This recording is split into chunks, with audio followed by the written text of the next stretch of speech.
Hello, and welcome to the Bee Formless Flow Driven CEO podcast. Today I have Kristi Porter, who currently is residing in Indiana in the USA. Welcome to the show, Kristi. Oh, thank you so much for being here. It's so kind of you to invite me. I'm just delighted to talk to you. No, me too, Kristi. And I did say currently residing because, fun fact, you have been, well, you said to me just before that, like, why can't I just travel full time or work anywhere I want in the world since COVID? And then I Yeah. asked you where you were residing, and you were like, "Well, I'm currently in Indiana." And we were talking about my dog, Mally Bob. And then you said, "Oh, well, actually, I am a full-time pet sitter." And so that you've been Yes. living that way for what, the past however many Three years? years.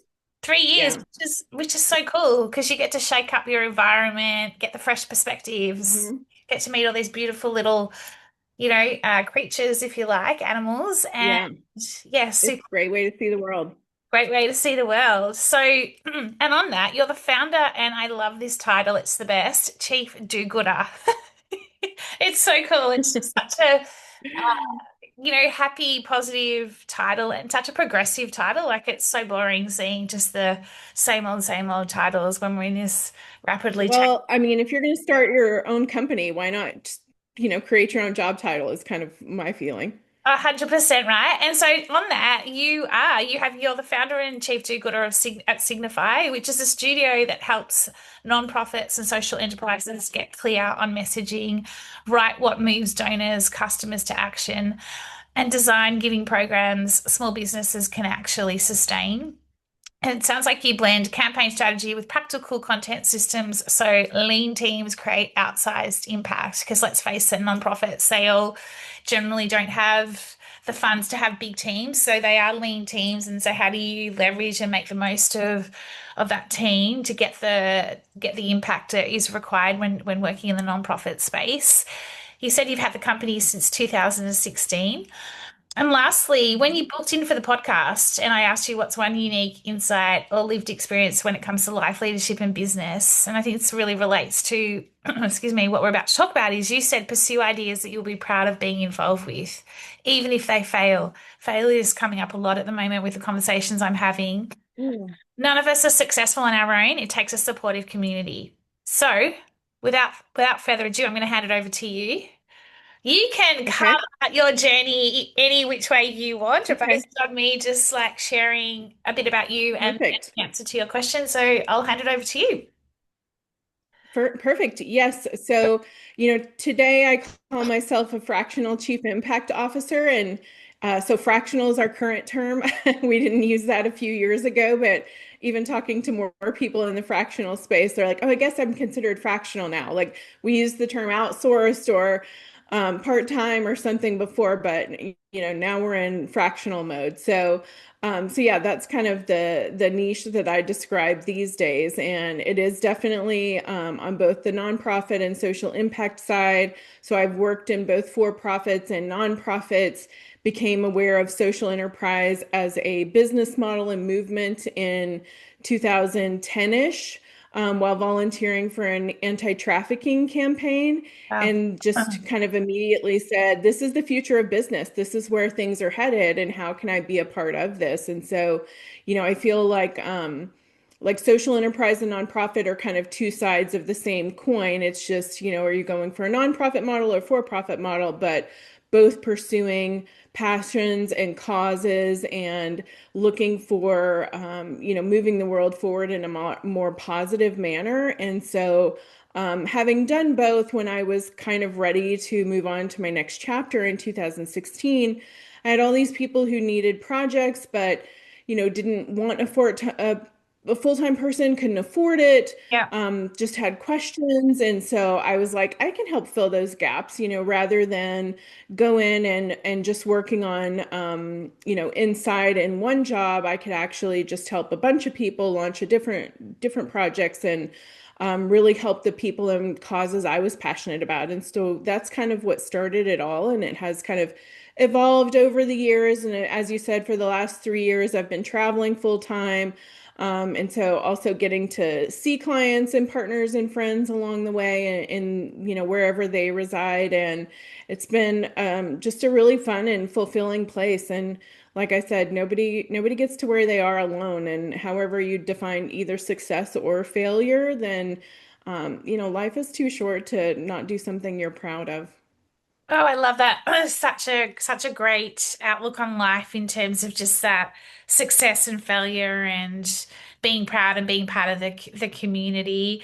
So many things to unpack here because you talked about nonprofit, for profit, and I want to start there in terms of what's the Okay. biggest difference you've seen in the fact that you've worked in both. Mhm. What do you see even now as the biggest difference when it comes to non-profit and for profit? I think as time progresses, they slowly become more and more aligned. I think, I was talking to a friend about this the other day. It's funny that I would not have guessed until I saw it for myself that even small businesses and major corporations deal with a lot of the same issues, maybe on different scales, but a lot of similar issues. And so, even to your point during the introduction, no matter if you're a for-profit or a small profit or a nonprofit, everybody is doing more with less people. And Yes. so, which is, where I can come in from a fractional standpoint, but, nobody on either side of the coin is going to say, oh, we have too many resources, too many people. What do we do about this? It's always not enough, not enough. And so that's where somebody like me can help. But as far as what I'm seeing, again, I feel like the social enterprise model is sort of the perfect combination of cause and commerce. And so it really allows, on the nonprofit side, probably I would say, with all the love in my heart, not enough of them have enough business experience. They get into it because they're really passionate about their cause, but not Yeah, because they're trying to figure out what to do with that business degree. And then true. on the, for-profit side, I feel like kind of the, again, two sides of the same coin where they have all this business experience, but they're like, but I want to make an impact as well. And I feel like even in 2025, it still kind of astounds me that too many people, especially when I hear it come from college kids or people straight out of college, say, well, I really want to do something good in the world, so I guess I need to go work at a nonprofit. And I'm like, that is not the case anymore. And so, again, it goes back to, what I'm seeing is not enough people are making the connection yet between if you want to do nonprofits, go do it. There's always going to be room for nonprofits. They need the help. Go and do that. But if you also decide you want to pursue something for profit, then don't believe you have to sell out your soul or give up on what you're passionate about. There's a different way to do that. Yeah, it's really interesting. It's like this, it's like it's split apart, but like you're talking Yeah. about, but there's also this real opportunity to interconnect, let's face it, social impact for good, Yep. doing good together. It doesn't, like at the moment we look at it non-profit as that's the only way in. And then you look at for profit, Yeah. and even the last business I was in, we had this social good like department, if you like. And I look back now and I reflect, and it Yeah. was just such a challenge to try and fit it into the rest of the business when, yet actually, it was all the purpose work, and the purpose work should have been Yeah. front and center within the business. Do you know what I mean? Like it Yep. connects right Absolutely. back to business strategy, but we were treating it like it was this beast in its own right, and we were just overthinking it. And I think that quite often, Yeah. and I'd love your thoughts on this, is that we have this tendency to overthink when actually, rather than just get on with it and start doing it and start exploring it, this comes back to this, failure and success piece. And unless we're trying and testing and learning things, how do we know if it's going to, or pursuing ideas, like you said, how do we know if it's going to work or not? Right. And I feel like too that comes from the top down. So, what is the leadership interested in? What are they modeling? It's pretty easy to tell somebody's motivations. Are they building the company so that it can serve a greater purpose?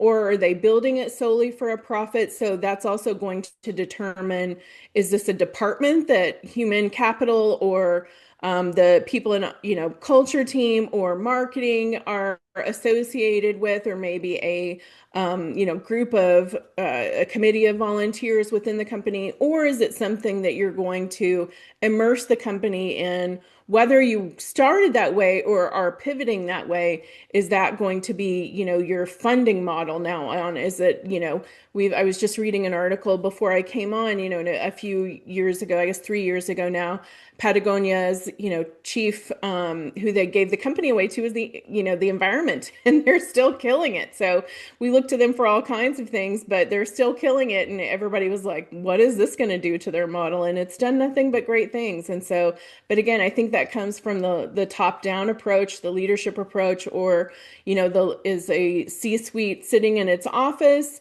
wondering about how to talk to shareholders or what the financial projections look like, or are they wondering, how do we take this money and do something better with it? How do we help our community, help our employees more than just give them a paycheck? How do we serve the greater planet?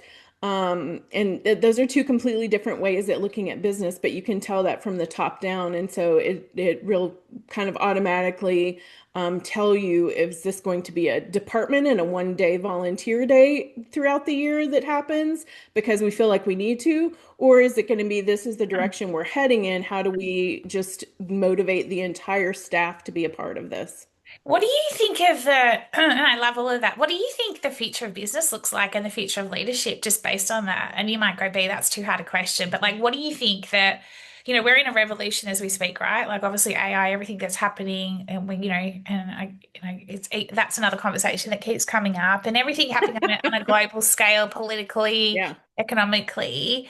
Like, what do you think the future of business and leadership in order to bring society together, rather than being a disconnected society and world and more of an interconnected world and thriving and flourishing, what do you Yeah. see as the future model look like? Yeah.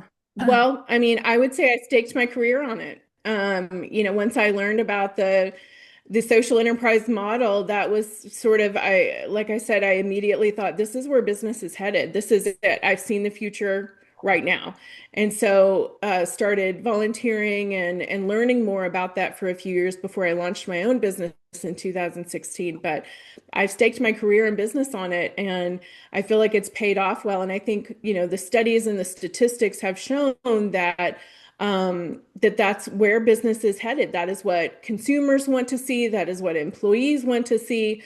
I realize that there is a huge chasm, whether you're talking, of course, here in the US politically or something else, but there's ways to do that. There's bridges, there's, spectrum of how to handle those things and what you decide, we're going to focus on environment or education or women's issues, or, again, there's just so much that needs people's attention. It's not, you don't have to look far to choose something or to choose multiple somethings, but I think that that's where we're continuing to see the statistics move more and more in that direction. This is what people expect. This is what they want. Whether it's, I see, the business as caring for me as an employee, as one of its stakeholders, to say this is the issue we care about, or if it's something more community global.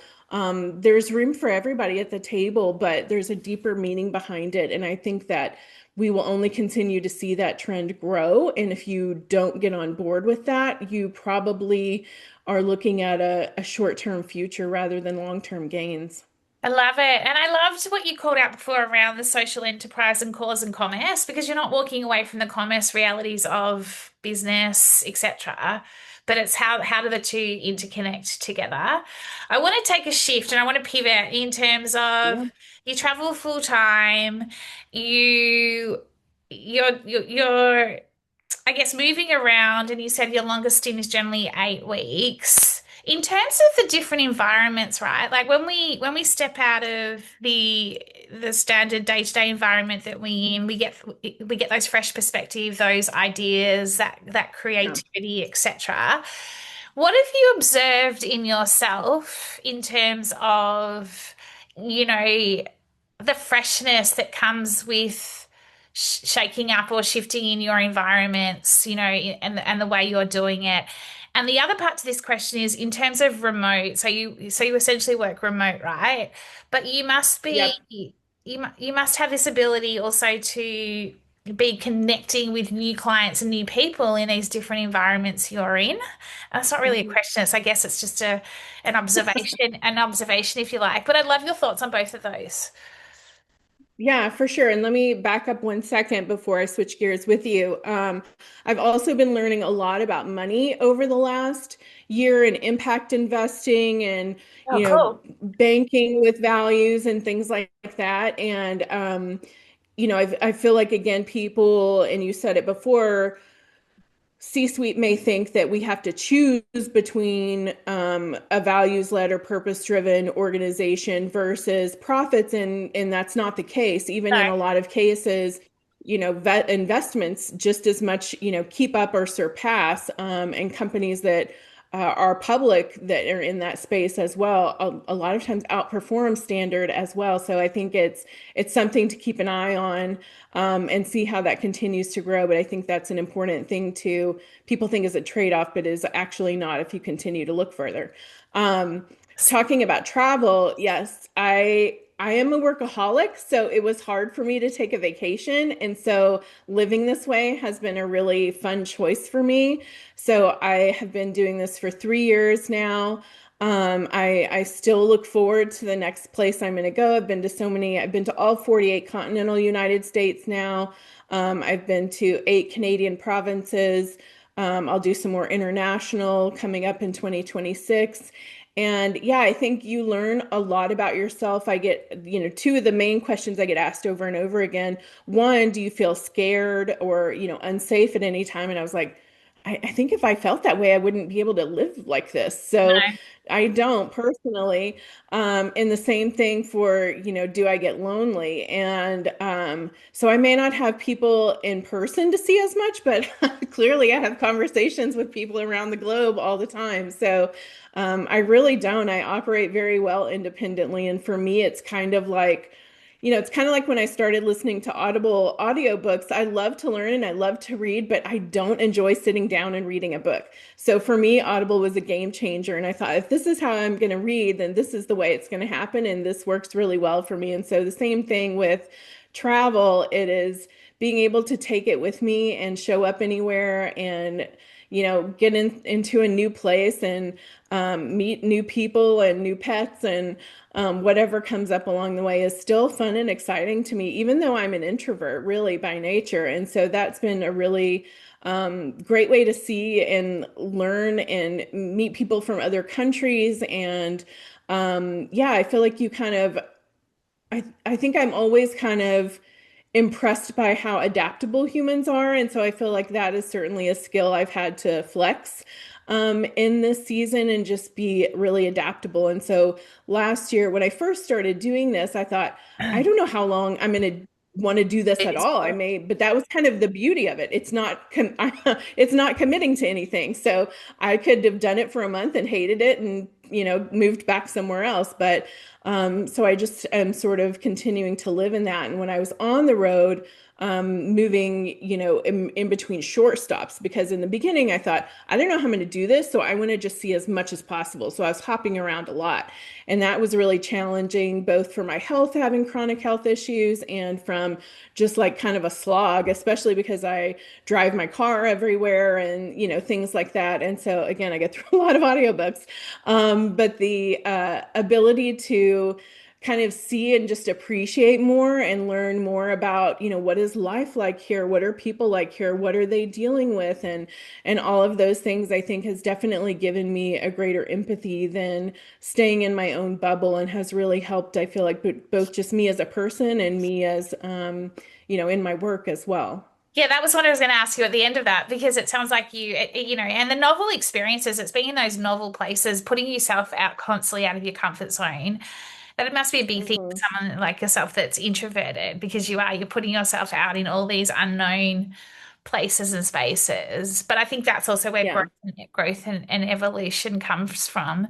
You smiled when you said it, but you said you're a workaholic, and some from another I'm place. not, I want to be a recovering workaholic. My goal is to become a recovering Yeah, workaholic. and I'd say I'm recovering, but I think that having that type A type of personality where it is an addiction, like Yeah. everyone has their thing. But so how, like in terms of travel, like does that allow you to switch off in terms of, because you are in different environments? Like I guess my question is, being a workaholic, when you are able to, when you travel, and I know when I was in the thick of it, when I traveled, there were times where I just could, I felt like I could switch off more because I wasn't in the Hmm. environment that I'm usually in, for example. Like, do you Yeah. find that you are exploring more and able to somewhat switch off when you move into the different environments you're in?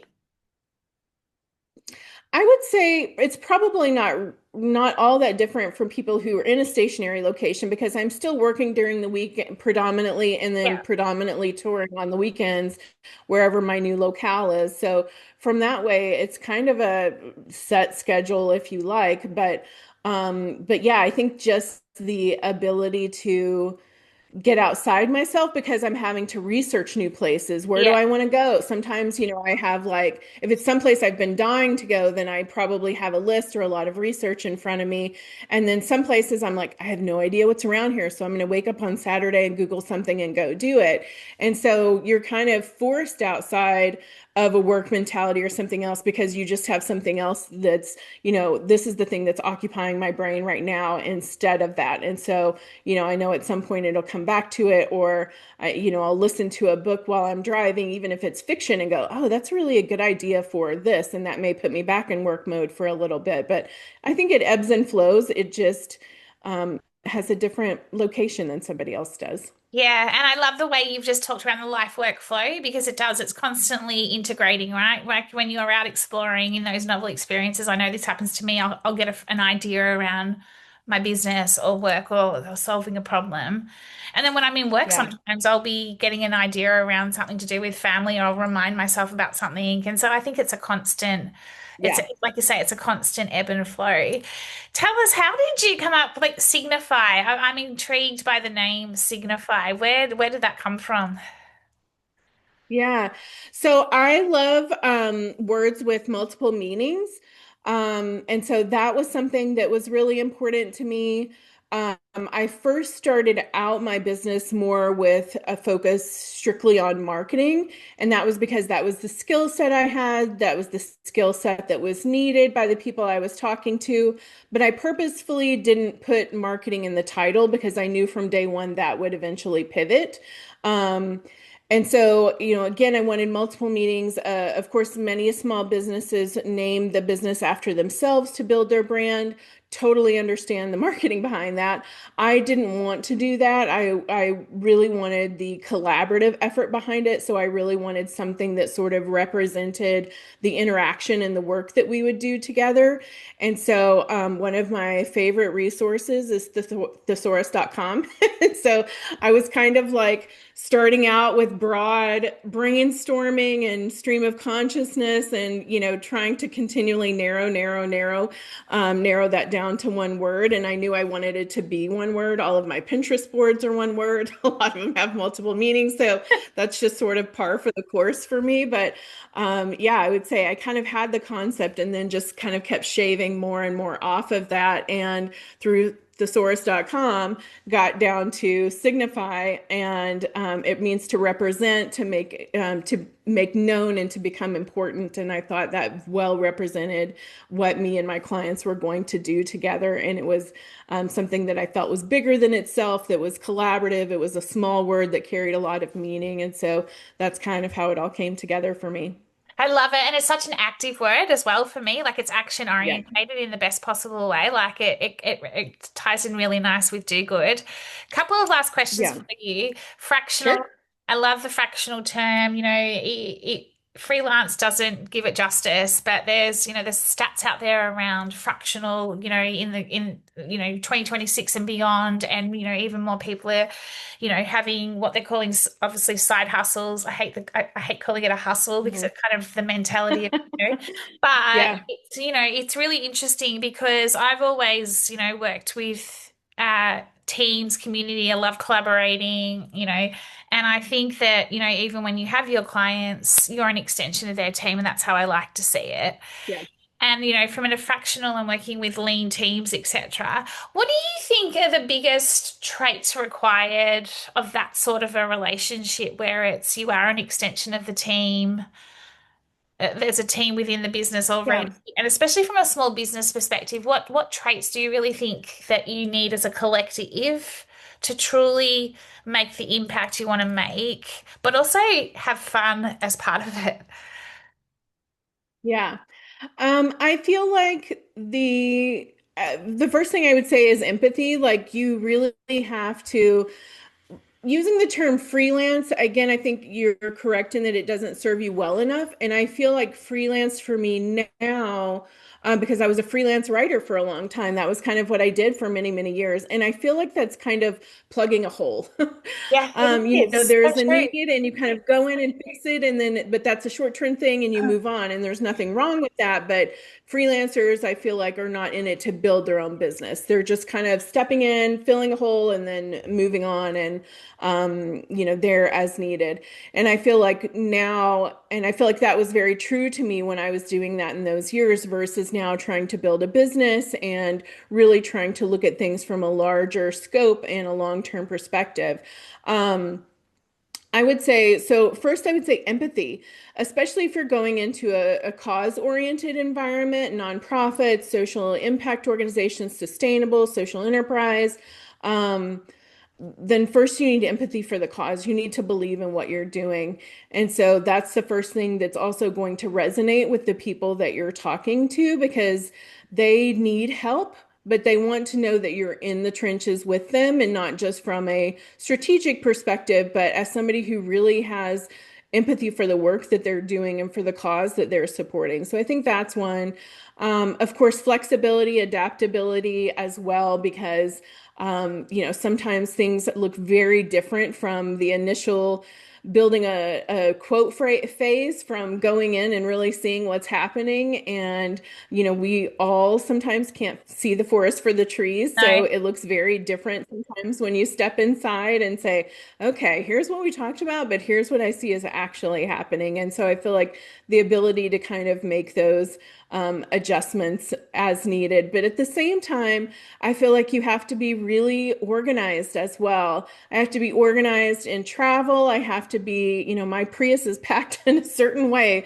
People are like, "Oh, can I help you pack?" I'm like, "Nope, I know exactly where that goes." And so I feel like the same thing in your routine. If you're going to try and build your own business or plug into somebody else's team, then you have to be able, I've had friends that say, I cannot work at home because the laundry is calling or the pet needs to do this or, whatever. And I get it. Not, it's not for everybody. And so I would say the same thing in this. You have to really be self-directed. If you're somebody that is relying on somebody else to tell you what to do to get work done, probably not best to start your own business or to, want to go outside the workplace. This probably isn't the best place for you. And to be honest, you're not going to be a huge benefit to the organization as well. And so look at it from their perspective too.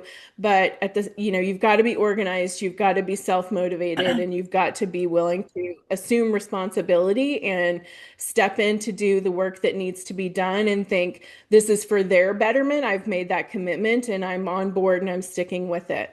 I love it. And autonomy comes up a lot for me because even as a team, there needs to be that autonomy and the ability to go away Yeah. and come back as one. So thank you for that. Final question in terms of or advice. I'm Sure. gonna go back to startup mode and back to what you were talking around earlier. That the whole cause and commerce, and loved your point around the impact investing and banking values. And there's this. It's from many years ago. Mihaly Csikszentmihalyi, who is the godfather of flow, he shows this graph of like profit and how it just stops, and no profits, but profits going, but team engagement and happiness, and they kind of just collide. Mm, And I'm not explaining myself very well, but it's back to your point I'm around, with you. it's back to your point around abundance and profit follows, but as long as you have an engaged and happy team. Where I'm going with this is, what would be if we think about the future of business, and let's kind of look at specifically small businesses. If we could imagine or reimagine setting up a model that is cause and commerce like interconnected, and from the start, from the get-go, like in terms of you're starting a business tomorrow and you want to frame it around cause and commerce, what would be one piece of advice you would give the founders as part of the starting point of setting up a business model that way? Does that make sense? Oh, for sure. Yes, it does. Yeah, so the best thing, and I probably would not have had this answer a year ago, but the company that I now serve as a fractional chief impact officer for is a logistics company. I took us through the B Corp certification. We were certified last year, and just learning about that, learning about the movement. There is a B Impact assessment. Anybody can take it. It's free. And hundreds of thousands of companies have taken that just to benchmark. So you may never even have the goal of becoming a certified B Corp, which if you're not familiar with that, it's just you may have bought some of the products. There's a B with a circle around it. So Patagonia, Ben& Jerry's, Cotopaxi, Natura, The Body Shop, lots of brands that you probably own at some point. There's a number of categories that you have to have. So if you're pursuing the certification, it is a process, I'll tell you that. But anybody can take the assessment for free, whether you're a company of one or a company of 100,000 people, just to see where you benchmark. I've met so many people who are now B Corps themselves, but they said, we took this assessment to know how to start a business with this in mind. Like this gave us guiding principles and it already gave us a framework to work within. And so they said about 60%, I think, of the companies that take the assessment actually pursue certification. So that's still a lot of companies that Yeah. simply use it to say, how do we grade here? What do we need to work on? What are they pointing out? Is it, forming, alliances and committees within our team? Do we need to work on our team? Do we need to work on our sustainability? Do we just need, for us, it was a lot of just like, this is kind of a policy, but it's not formal and written down. So some of it's just like that, and to be able to distribute it so everybody's on the same page. But I think it's a brilliant framework. So now there's 10,000 certified B Corps around the world in all kinds of industries and countries. And it's just a great way to say, here, how do we measure up? I don't know. And so that's definitely where I push people these days to just say, it's a very extensive process just to fill it out, but it'll give you a lot of immediate data that you can work on and say, here's our low-hanging fruit, or here's our 5-year plan. Love it. Thank you so much. Christy, how do we find out more about Signify? How do we find out more about you when you're traveling and I'm sure, like, I feel like there's a blog or something that, and maybe you've already got it, but there's like this, like, yeah, it's very cool what you're doing. Oh, thank you. So website is signify.solutions. So a little atypical there, signify.solutions. The next best place to find me business-wise is on LinkedIn. Just search Kristi, Kristi Porter. And then if you just want travel photos and to follow along, then find me on Instagram because that's sort of my travel log. I love it. Well, thank you, Kristi. I have thoroughly enjoyed our conversation today, and you are Me too. epitomizing the ability to be formless in terms of just that constant shaping and reshaping, the traveling and everything you're doing when it comes to being a chief do-gooder. I absolutely love it and the impact you're making with the businesses. So, on that note, I'm going to let you head Thank into your you. weekend and to have a wonderful weekend. Thank you. And thank you for having me on. I appreciate it. And thank you for providing a space for people to have these conversations. No, you're welcome. Take care.